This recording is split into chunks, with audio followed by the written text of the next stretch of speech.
আসসালামু আলাইকুম প্রিয় শিক্ষার্থীবৃন্দ, আজকের অনলাইন ক্লাসে তোমাদের স্বাগত জানাচ্ছি।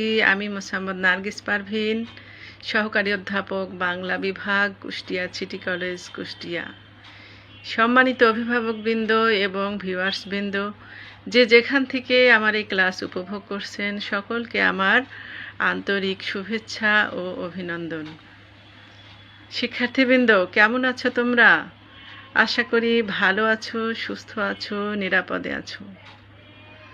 দেখো শিক্ষার্থীরা, তোমাদেরকে প্রথম পরিচয়ের দিনে একটা কথা বলেছিলাম আমি, যে তোমরা প্রতিদিন কমপক্ষে একটা করে ভালো কাজ করবা। প্রতিদিন একটা করে ভালো কাজ করার অভ্যাস গড়ে তোলার মধ্যে দিয়ে তোমাদের মন্দ কাজগুলো তোমাদের থেকে সরে যাবে, পাশাপাশি তোমরা ভালো মানুষে পরিণত হবা। শিক্ষার্থীবৃন্দ, আমরা আজকের যে ক্লাস শুরু করব সেটা হচ্ছে বাংলা উচ্চারণের নিয়ম। এই অধ্যায় থেকে আমরা অলরেডি দুটো ক্লাস শেষ করেছি, আজকে তৃতীয় পর্বের ক্লাস। তাহলে শিক্ষার্থীরা ঝটপট খাতা কলম নিয়ে প্রস্তুতি নাও। শিক্ষার্থীরা তাহলে মোটামুটি খাতা কলম নিয়ে রেডি তো? তো দেখো, খাতা কলম মন তিনটাই লাগবে। আমরা এ পর্যন্ত যে কতগুলো নিয়ম শিখেছি,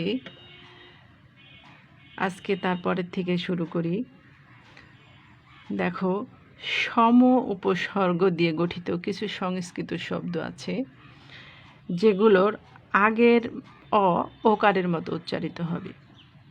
তাহলে সেই শব্দগুলো কোনগুলো, সেগুলো একটু মনে রাখবো। দেখো, যে সমীকরণ, এই সমীকরণে সম উপসর্গটা আছে। সমুদ্র, সমীচীন, সমুদয়, সমীপে ইত্যাদি এই শব্দগুলোতে সম উপসর্গ দিয়ে গঠিত শব্দগুলো সংস্কৃত শব্দ। এগুলোর আগের অ ওকারে পরিণত হচ্ছে। কেমন দেখো, সমীকরণ বানানটা আমরা এভাবে লিখেছি বাংলা বানানে।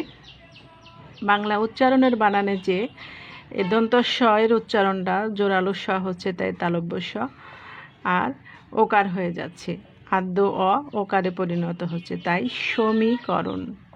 একইভাবে সমুদ্র, সমুদ্র, সমীচীন, সমীচীন, সমুদয়, সমুদয়, সমীপে ইত্যাদি। আবার দেখো, কিছু সম উপসর্গ যোগে কিছু সংস্কৃত শব্দ আছে যেগুলোর উচ্চারণে অবহাল থাকে, মানে ওকারে পরিণত হয় না। শিক্ষার্থীরা ভালো করে আমাদেরকে মনে রাখতে হবে যে কোন শব্দগুলো অবহাল থাকছে আর কোনগুলো ওকারে পরিণত হচ্ছে। খুব বেশি না, এই নিয়মের যে শব্দগুলা যে খুব বেশি তা না। দেখা গেলো কোনগুলো অবহাল থাকছে: সন্তুষ্ট, সম্মিলিত, সম্পূর্ণ, সম্পৃক্ত, সংকীর্ণ, সংযুক্ত। এই তো কয়টা শব্দ, এছাড়া আর দু একটা থাকতে পারে।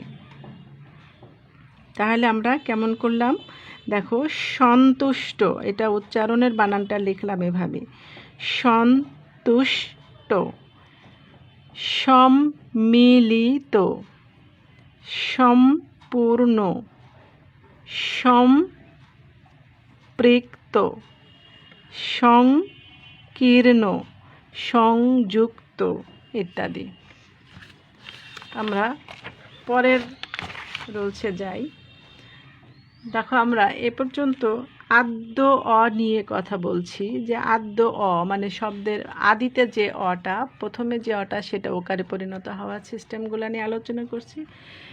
এখনকার যে পয়েন্টটা আমরা আলোচনা করব, সেখানে মধ্য কিংবা অন্ত অয়ের কথা আছে। তাহলে আমরা 1 নম্বর সূত্রে বলেছিলাম, প্রথম দিনের ক্লাস বাংলা উচ্চারণের নিয়মের প্রথম ক্লাসে বলছিলাম যে অকারের পর যদি রস্যই দীর্ঘই রস্য দীর্ঘ ক্ষীয় বর্গীয় জয় অজ্ঞ জফালা ইত্যাদি চিহ্ন থাকে, তাহলে আদ্য অটা ওকারে পরিণত হয়। আমাদের বাংলা উচ্চারণের নিয়মের 1 নম্বর রুলসে আমরা এটা শিখিয়েছিলাম। দেখো, এই একই নিয়ম যদি মধ্য এবং অন্ত অয়ের ক্ষেত্রেও প্রযোজ্য হবে। কেমন দেখো, অবনতি, উদাহরণ দেই, অবনতি, তাহলে এখানে অব পর্যন্ত দেখো, তারপরে ব ন তি, এই যে এই নয়ের পরে একটা রস্যইকার আছে, তাহলে নয়ে ওকার হবে, অবনতি। একইভাবে সুমতি, সুমতি, এই মযুক্ত ওয়া তারপরে রস্যিকার, কাজে এটা ময় ওকার হবে, সুমতি। অকথ্য, এই যে অযুক্ত ক তারপরে থয়ে জফালা আছে, কাজে কটা ওকার হবে, অকথ্য। শতমূল, শতমূল, অযুক্ত ত তারপরে দীর্ঘ ওকার আছে, কাজে তয়ে ওকার হবে, শতমূল। দৈবজ্ঞ, তাহলে এই যে বয়ে বযুক্ত অ তারপরে আছে জয়জ্ঞ, কাজে এই বটা ওকারে পরিণত হবে, তাহলে দৈবজ্ঞ। অদক্ষ, অদক্ষ, দেখো এখানে কেন ওকারে পরিণত হলো না? যদিও দযুক্ত অয়ের পরে ক্ষীয় আছে, তারপরে দটা ওকারে পরিণত হলো না। কেন হলো না শিক্ষার্থীরা, তোমরা বলতে পারো? দেখো এখানে অদক্ষ মানে না বোধক অ, এই না বোধক অয়ের ক্ষেত্রে অ কিন্তু অপরিবর্তিত থাকে, সেই হিসাবে এখানে অদক্ষ হলো, মানে অদক্ষ হলো না। এখানে পরের উদাহরণ হচ্ছে সুদক্ষ। দেখো সুদক্ষ, শিক্ষার্থীরা দেখো সমাসবদ্ধ কিছু শব্দ আছে যেগুলোর উচ্চারণে মধ্য অ ওকারের মতো উচ্চারিত হয়। কেমন দেখো, শব্দ হচ্ছে বনবাসী, বনবাসী, এই যে এটা একটা সমাসবদ্ধ শব্দ। এই সমাসবদ্ধ শব্দটা মধ্য অ ওকারে পরিণত হচ্ছে, তাহলে নয়ে ওকার হচ্ছে, মধ্য অ, বনবাসী। একইভাবে দীনবন্ধু, আমরা কিন্তু দীনবন্ধু বলছি না কিংবা বনবাসী বলছি না, দীনবন্ধু। আরেকটা উদাহরণ দেখো, গীত গোবিন্দ, গীত গোবিন্দ, ঠিক আছে। রসমালাই, রসমালাই। বনবিলাস, বনবিলাস, বোঝা যাচ্ছে তো? আবার দেখো কিছু সমাসবদ্ধ আছে যে শব্দগুলা এই মধ্য অ ওকারে পরিণত হচ্ছে না, তাহলে সেই শব্দগুলা কেমন? দেখো সংবাদপত্র, আমরা কিন্তু এখানে বলছি না সংবাদপত্র, তা বলছি না, কিন্তু সংবাদপত্র এটা মধ্য অ ওকারে পরিণত হচ্ছে না। রাজনীতি, রাজনীতি বলছি না কিন্তু, রাজনীতি। আবার রাজপুত্র, রাজহংস। শিক্ষার্থীরা দেখো এই যে সংবাদপত্র একটা শব্দ আমরা এখানে বললাম, এই সংবাদপত্র শব্দটা যখন উচ্চারণ নির্দেশ করছি তখন কতগুলা রুলস, একটা শব্দের মধ্যে কতগুলা জিনিস আসছে। দেখো স অনুস্বর জায়গায় আমরা স ও দিয়েছি, তারপরে সংবাদ পত্র, ঠিক আছে। তো আমরা পরের রুলসে যাই। দেখো একইভাবে আরও উদাহরণ আছে, যেমন ফুলশয্যা, দুর্গেশ নন্দিনী, লোকসভা, ন্যায়সঙ্গত ইত্যাদি। এবার দেখো যে বিসর্গ থাকলে কি হয়। দেখো শব্দের মধ্যে যদি বিসর্গ থাকে তাহলে বিসর্গ যে থাকলো তার পরের ব্যঞ্জনটা দুইবার উচ্চারণ হয়। কেমন উদাহরণ দেখো, যে অতঃপর, অতর পরে একটা বিসর্গ আছে, তারপরে পর, এই যে বিসর্গর পরবর্তী ব্যঞ্জনটা দুইবার উচ্চারিত হবে, অতঃপর।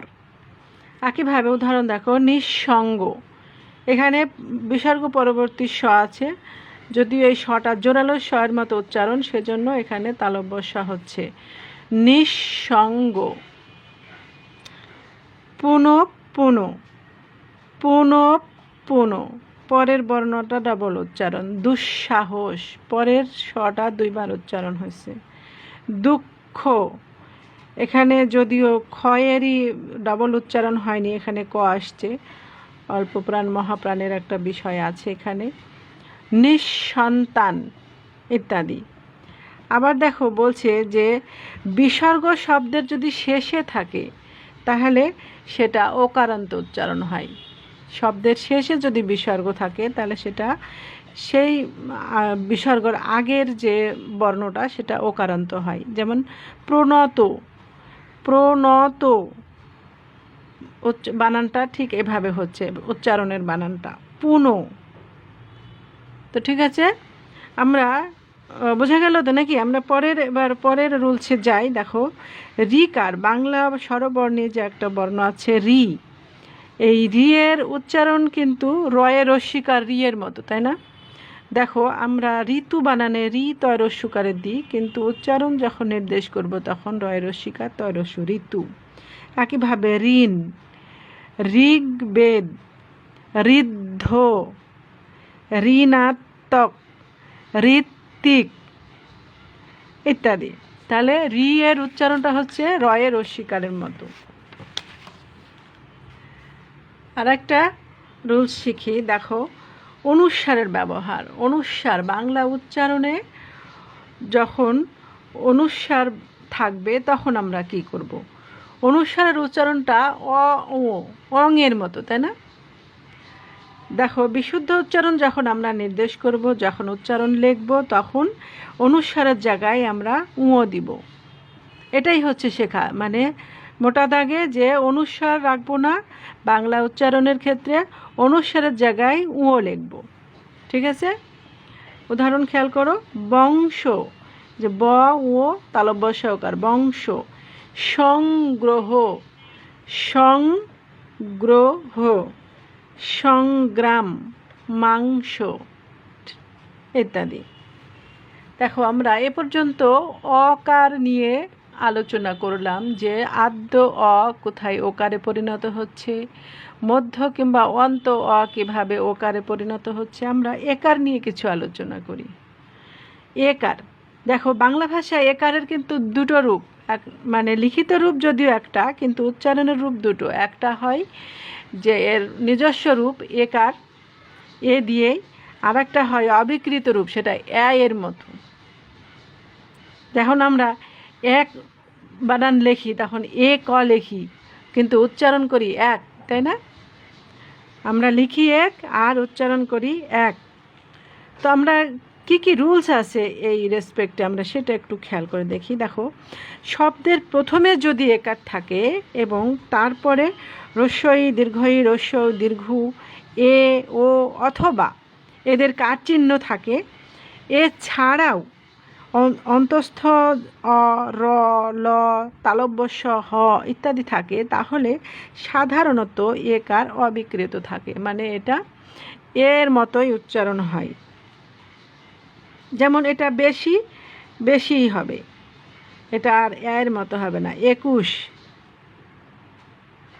শ্রেয়, দেখো এখানে শ্রেয়, আমরা যদিও তালব্য স উচ্চারণ দিয়েছি এখানে বাংলা বানানে, কিন্তু আমরা উচ্চারণ করছি সফট স এর মতো, তাই এখানে দন্ত স হবে। দেহ,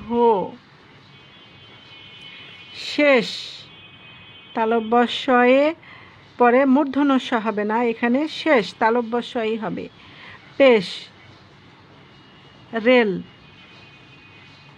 ঘেষ, ঘের ইত্যাদি।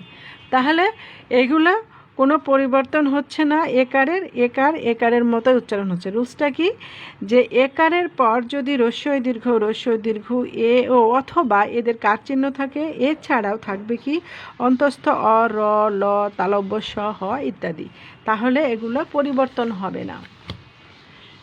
এবার দেখো আরেকটা রুলস দেখি আমরা, যে একারযুক্ত এক অক্ষর ধাতুর সঙ্গে, ভালো করে বিষয়টা বোঝো, একারযুক্ত এক অক্ষর ধাতু, তার সাথে যদি আ প্রত্যয় যোগ হয় তাহলে একারের উচ্চারণ সাধারণত এর মতো হয়।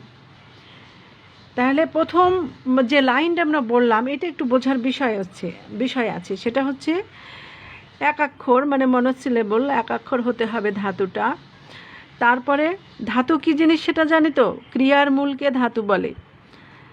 তাহলে আমরা একটু উদাহরণটা একটু খেয়াল করে দেখি, তাহলে বোঝা যাবে যে ঠেলা, ঠেলাকে যদি আমরা আরও মানে ছোট করে ভাঙি তাহলে দেখো যে এটা হয় ঠেল যোগ আ, এই ঠেল হচ্ছে এক অক্ষর ধাতু। ঠেল কথাটা আমরা একবারেই উচ্চারণ করছি, একবারে শ্বাসাঘাতে, সেজন্য এটা ঠেল, এটুকু একটা অক্ষর। আর এর সাথে যোগ হচ্ছে আ প্রত্যয়, তাহলে এটা উচ্চারণ আমরা করছি ঠেলা। ঠিক আছে, যে আমরা যখন উচ্চারণ নির্দেশ করব তখন এভাবে লিখব ঠেলা। ঠিক একইভাবে খেলা, খেল যোগ আ, খেলা। ফেলা, ফেল যোগ আ, ফেলা, ইত্যাদি। পরের রুলসে যাই আমরা। দেখো, শব্দের শুরুতে অবস্থিত একারের পর যদি অ কিংবা আ, অ কিংবা আ থাকে, তাহলে কি বললাম, শব্দের শুরুতে অবস্থিত একারের পর যদি অ কিংবা আ কিংবা এদের কার চিহ্ন থাকে, তাহলে আদ্য একারের উচ্চারণ এর মতো হয়। একটু উদাহরণ দিয়ে বুঝালে বুঝতে পারবা। যেমন ধরো, এখানে আছে এমন, এমন, এখানে প্রথমে আছে এ, তারপরে আছে ম, এই ময়ের সাথে কিন্তু একটা অ আছে। তাহলে আমরা আমাদের রুলসে কি বলছিলাম, শব্দের শুরুতে একারের পরে অ কিংবা আ কিংবা এদের কার চিহ্ন, তাহলে এখানে আছে অ, তাই না, ময়ের সাথে একটা অ আছে, তাহলে এই এটা এর মতো উচ্চারণ হবে। তাহলে আমরা যখন উচ্চারণ নির্দেশ করব তখন হবে কি, এমন।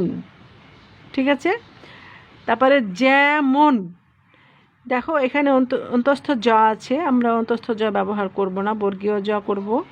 তাহলে এরপরে অযুক্ত ম আছে, কাজেই যেমন। একইভাবে টেরা, এখানে একারের পরে আ আছে, আযুক্ত র আছে, কাজেই এখানে টেরা। একইভাবে ব্যঙ্গমা, ব্যঙ্গ, এখানে একার আছে, তারপরে অ আছে, অযুক্ত গ, ব্যঙ্গমা। জ্যাঠা, ইত্যাদি।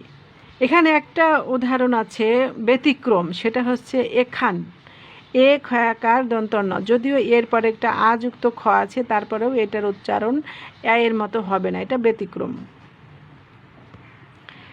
আবার দেখো যে যে এই সব শব্দের শেষে যদি আবার আমরা প্রথমে বললাম কি অ কিংবা আ, আর এই শব্দগুলার একারের পর যদি রস্যই কিংবা রস্যউ কিংবা একার আসে, তাহলে আদ্য একার তার নিজস্ব উচ্চারণে ফিরে যায়।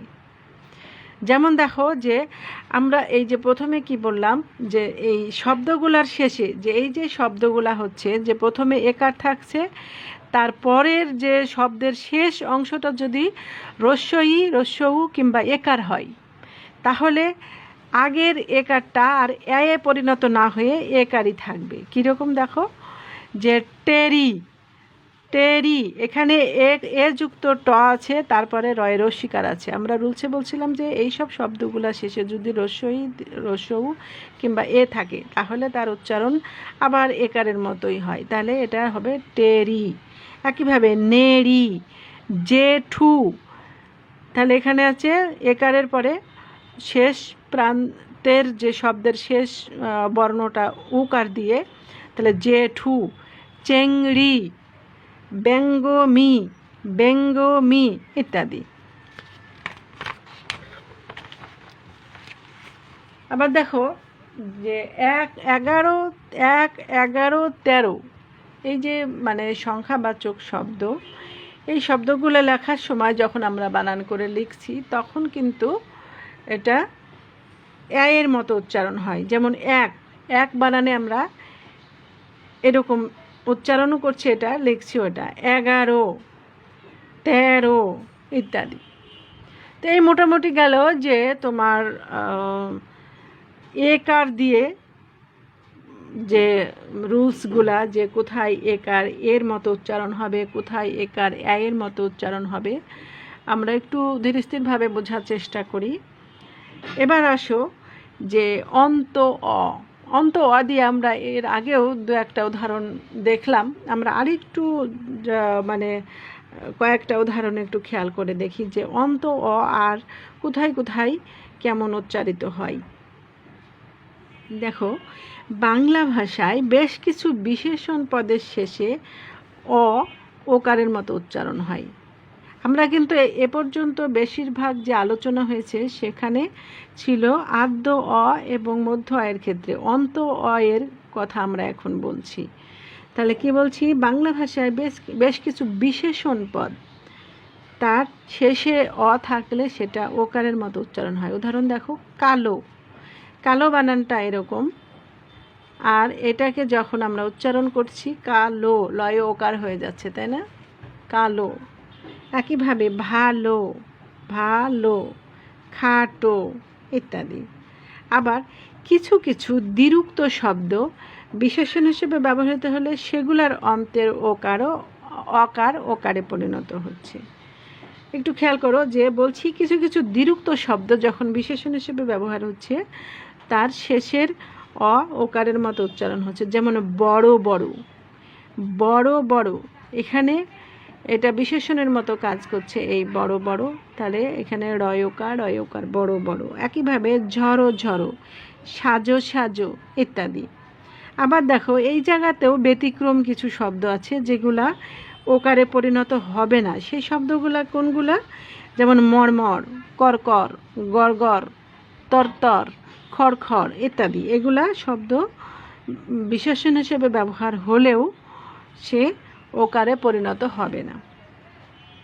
তারপরে দেখো 11 থেকে 18 পর্যন্ত যে সংখ্যাবাচক শব্দ সেগুলো যখন আমরা বানান করে লিখব তখন শেষের অ ওকারের মতো উচ্চারণ হয়। যেমন 11, এই যে আমরা বানান করছি এটা, তাই না, 11 এরকম টাইপের, কিন্তু আমরা যখন 11 যখন উচ্চারণ নির্দেশ করব 11। একইভাবে 17, 18 ইত্যাদি। তোমরা বাকিগুলা মানে প্র্যাকটিস করে নিও। এবার দেখো আনো প্রত্যয় যোগে শব্দের শেষের অ ওকারে পরিণত হয়। আনো প্রত্যয় আমরা পরবর্তী অধ্যায়ে আমরা মানে 4 নম্বর অধ্যায়ে আমরা প্রত্যয়, উপসর্গ, সমাস শিখব। তো যাই হোক, সেখানে প্রত্যয় নিয়ে আরও ব্যাপক আলোচনা হবে। আনো প্রত্যয় যোগে গঠিত যে শব্দগুলা তার শেষের অ ওকারে পরিণত হয়। যেমন দেখো শেখানো, সাঁতরানো, খেলানো। এখানে দুটো রুলস কাজ করছে। খেলানো, এক হচ্ছে একারের পরে আ যুক্ত ল আছে, তাহলে এখানে একারটা এর মতো উচ্চারণ হচ্ছে খেলা, আর আনো প্রত্যয়ের জন্য নয় ওকার নো, আনো, খেলানো। আবার দেখো ত এবং ইত প্রত্যয় যোগে গঠিত বিশেষণ শব্দের শেষের অ ওকারে পরিণত হয়। যেমন গত, চলিত, পরীক্ষিত, বঞ্চিত। বোঝা যাচ্ছে তো নাকি? এবার দেখো রস্বই কিংবা একারের পরে যদি অন্তস্থ অ থাকে তাহলে প্রায়ই সেটা ওকারের মতো উচ্চারিত হয়। তাহলে রস্বই কিংবা একারের পরে যদি অন্তস্থ অ, এই অন্তস্থ কিন্তু শেষের অ, আমরা কিন্তু মানে অন্তের অ মানে শব্দের শেষের অ নিয়ে আমরা আলোচনা করছি এখন। তাহলে শেষের অন্তস্থ অটা প্রায়ই ওকারের মতো উচ্চারণ হয়। যেমন বিধেয়, অনুমেয়, অনুমেয়। দেখো এখানে অনুমেয় আছে, আমরা এটা কিন্তু 1 নম্বর রুলস আমরা বলছিলাম যে অয়ের পরে যদি রস্বই দীর্ঘ ই রস্ব দীর্ঘ উ থাকে তাহলে অটা ওকারে পরিণত হয়, তাই এখানে ও, অনুমেয়। স্মরণীয়, এখানে শয়ের সাথে একটা মফলা আছে, আমরা মফলা নিয়ে আরও বিস্তারিত শিখব পরের অধ্যায়ে, মানে পরের অধ্যায় না, মানে পরবর্তী ক্লাসে। তাহলে দেখো এখানে মফলার জন্য একটা চন্দ্রবিন্দু হয়েছে, মফলা নিজে একটা নাসিক্য বর্ণ ম, সেজন্য এটা চন্দ্রবিন্দু হয়েছে। তাহলে স্মরণীয়, তুলনীয় ইত্যাদি। এবার দেখো বলছে পরের রুলসে বিশেষ্য শব্দের শেষে যদি হ থাকে এবং বিশেষণ শব্দের শেষে যদি ঢয় শূন্য র থাকে, র তো বাংলা বর্ণমালায় দুইটা, না, একটা ডয়ে শূন্য র আর একটা ঢয়ে শূন্য র। তাহলে কি বলছে, বিশেষের শেষে হ আর বিশেষণ শব্দের শেষে যদি র থাকে তাহলে ওকারের মতো উচ্চারণ হয়। উদাহরণ খেয়াল করো, বিবাহ, এই যে হ, এই হটা ওকারের মতো উচ্চারণ হচ্ছে, বিবাহ। একইভাবে দেহ, হয় ওকার হো, দেহ। আবার র দিয়ে গাঢ়, গাঢ়, পৌঢ়, পৌঢ়। দেখো এখানে পয়ে ঔকার আছে, পয়ে ঔকার থাকলে আমরা কি বলেছিলাম যে ঔকার একটা সিঙ্গেল বর্ণ না, ঔকারকে ভাঙলে ও প্লাস উ হয়। তাহলে এখানে পয়কার আর উ, পৌ আর র। এখানেও একটা ব্যতিক্রম একটা উদাহরণ আছে, সেটা হচ্ছে ব্যতিক্রম একটা শব্দ আছে, সেটা হচ্ছে আষাঢ়। আষাঢ় বানানে সেটা ওকারে পরিণত হচ্ছে না, রটা। এরপরে দেখো পরের উদাহরণ আমরা খেয়াল করি, পরের রুলসটা খেয়াল করি, যে শব্দ শেষে অ এর আগে যদি, একটু ভালো করে খেয়াল করো, যে শব্দ শেষে অ আছে তার আগে যদি ওই, ঔ, অনুস্বর, বিসর্গ, রি, কার থাকে, তাহলে এই অ এর উচ্চারণ ওকারের মতো হয়। তাহলে কি বললাম, যে শেষে থাকবে অ, মানে কন্ডিশন শেষে অ থাকবে, আর অ এর আগে ওই, ঔ, অনুস্বর, বিসর্গ, রিকার থাকে, তাহলে অ এর উচ্চারণ ওকারের মতো হয়। যেমন দেখো বৈধ, তাহলে এই শেষে আছে অ, ধয়ের সাথে একটা অ আছে, আর আগে আছে ঐকার, তাহলে কি হলো বৈধ। ঐকারকে ভাঙলে হয় ও আর ই, তাহলে বৈধ। দুঃখ, বৈধ। তারপরে দেখো এখানে আছে সৌধ, সৌধ, তাহলে এখানে ঔকার। আর এখানে আমরা তালব বসে দিচ্ছি কেন, যে এখানে উচ্চারণটা জোরালো হচ্ছে তাই। আর এখানে ধযুক্ত অ আছে, তার আগে ঔকার, কাজে ধয়ে ওকার হবে, তাহলে সৌধ। হংস, হংস, তাহলে লাস্টে হচ্ছে সযুক্ত অ, তার আগে অনুস্বর, কাজেই সটা ওকারে পরিণত হবে। আর এই অনুস্বর আমরা এর আগে রুলসে শিখলাম কি, যে অনুস্বর আমরা দিব না, অনুস্বরের পরিবর্তে উ বসবে, তাহলে হংস। এটা হচ্ছে পরের উদাহরণ দেখো, দুঃখ, দুঃখ, এই যে ক্ষয়ে, খযুক্ত অ, অযুক্ত খ, তার আগে বিসর্গ, কাজে খটা ওকারে পরিণত হচ্ছে দুঃখ। কৃষ, তাহলে অযুক্ত তালব্যস্য, তার আগে রিকার, তাহলে তালব্যস্য ওকারে পরিণত হচ্ছে কৃষ, ইত্যাদি। এখানেও ব্যতিক্রম আছে। ব্যতিক্রম কি, ব্যতিক্রম শব্দগুলা দৌড়, পোষ, বৌল, মৌল, শৌচ ইত্যাদি। শিক্ষার্থীরা আমাদের কিন্তু ব্যতিক্রম শব্দগুলো অবশ্যই মনে রাখতে হবে। আমরা আরেকটা উদাহরণ, আরেকটা রুলস শিখি, সেই রুলসটা শিখে আজকের ক্লাস মোটামুটি শেষ করব। দেখো সেটা হচ্ছে যে শব্দের শেষে যুক্তি যদি ব্যঞ্জন বর্ণ থাকে, আর যুক্ত ব্যঞ্জন, শব্দের শেষে যদি যুক্ত ব্যঞ্জন বর্ণ থাকে, মানে শুধু ব্যঞ্জন বর্ণ না, যুক্ত ব্যঞ্জন বর্ণ থাকে, তাহলে অকারটা ওকারের মতো উচ্চারণ হয়।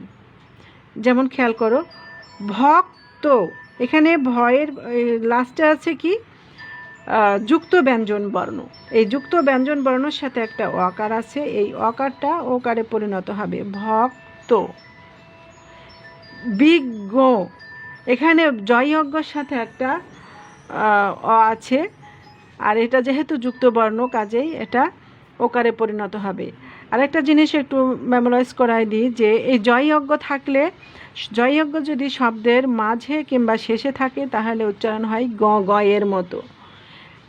তো ঠিক একইভাবে যে বিজ্ঞ, স্বাস্থ্য, তাহলে দেখো এখানেও শেষে আছে যুক্ত ব্যঞ্জন বর্ণ, তার সাথে অ, কাজে এটা ওকারে পরিণত হবে, তাহলে স্বাস্থ্য। মন্দ, প্রশ্ন, বুঝে গেছে তো নাকি শিক্ষার্থীরা? দেখো আমরা একটু মানে এতগুলা যে রুলস একদিনের ক্লাসে হয়তো বা অফলাইন ক্লাসে তোমাদের মাথায় রাখা বেশ কঠিনই হতো, অনলাইন ক্লাসে তোমরা বিষয়গুলোকে টেনে টেনে বারবারই মানে আগায় নিয়ে নিয়ে দেখতে পারবা এবং বোঝার চেষ্টা করো। আমার মনে হয় যে তোমরা সফল হবা। তো শিক্ষার্থীরা আজকে এ পর্যন্তই ক্লাস শেষ করছি। আগামী দিনে আবারও আমরা উচ্চারণের ক্লাস নিয়ে আসব। তো সেই পর্যন্ত ভালো থাকো, সুস্থ থাকো। আল্লাহ হাফেজ।